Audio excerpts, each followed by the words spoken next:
Hey everyone. So, what if the key to completely mastering your life wasn't some hot new trend, but a secret that's been around for over 100 years?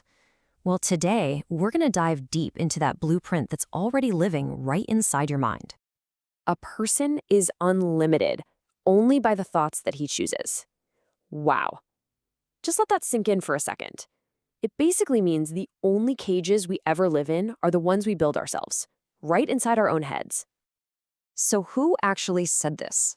And maybe more importantly, why is this one idea still so powerful after more than 100 years?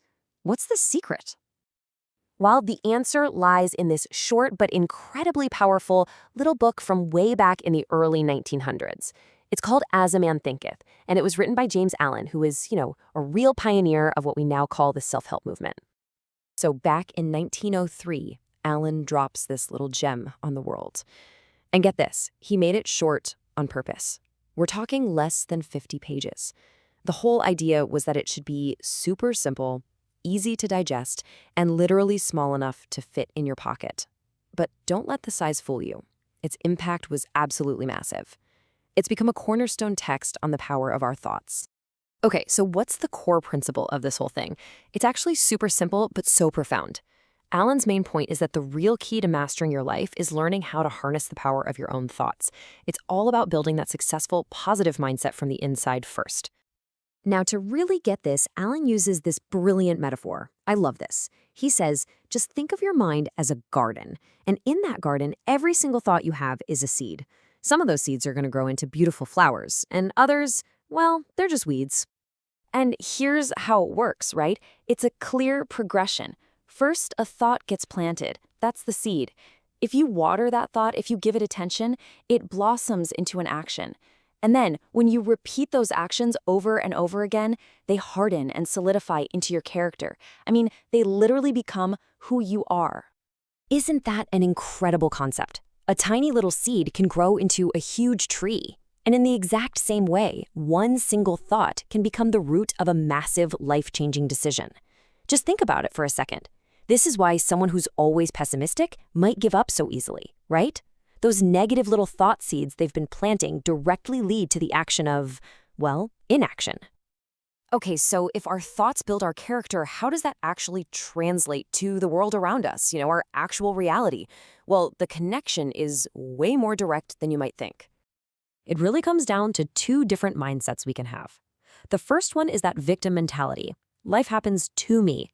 You know the one. We blame everything and everyone else, the economy, our boss, bad luck, anyone but ourselves. But the other mindset, the one Allen is pushing for, is life happens from me. And that's all about recognizing that our own thoughts and our own actions are what create the situations we find ourselves in. So what this really means is that we are not just passive bystanders getting tossed around by the waves of life. No way. Our thoughts act like a powerful magnet, pulling us toward the very situations we end up in. That thing we call bad luck, Allen would say it's probably just the harvest from a negative seed we planted a long, long time ago. Okay, now here's where it gets really interesting. There's a piece of this puzzle that a lot of people miss, but it is absolutely critical. And that is the deep, direct connection between what you're thinking and how your body is physically feeling. No, seriously, think about this for a second. Did you have any idea that what's going on in your head can physically change your body? We're not just talking about positive affirmations here. We're talking about your literal physical health. And these effects are super specific. For example, your thoughts can directly mess with your heart rate or your sleep patterns. Why? Because feeling anxious or scared triggers a real physical stress response in your body. It can even play a role in chronic pain, like migraines. And yeah, it can even affect your skin. We're talking wrinkles and premature aging here. So the big takeaway here is just, wow, focusing on positive, energizing thoughts can actually help keep you feeling and looking younger. And on the flip side, being stuck in a loop of negative, stressful thoughts can literally make you age faster. Your thoughts are constantly shaping your biology every single moment. All right, so if our thoughts are powerful enough to shape our actions, our reality, and even our physical health, what in the world are we supposed to do about it? Well, let's go back to that awesome garden metaphor. It's time to roll up our sleeves and get our hands dirty. Here's step one. It's super simple. Just from this moment forward, I want you to pretend your mind is a garden, a plot of land. And you are the only gardener. You're in charge of everything that grows in there. And listen, the time to start isn't tomorrow, it's not next week, it's right now. Today is the day to stop just letting those negative thoughts run wild, like they belong there. The time to start pulling out the weeds, all the stuff that doesn't help you grow, and to start deliberately planting seeds of confidence and positivity. That time is right now. Because in the end, it all boils down to this one simple, powerful question. You are the gardener. It's your mind. So, what are you going to choose to plant in there today?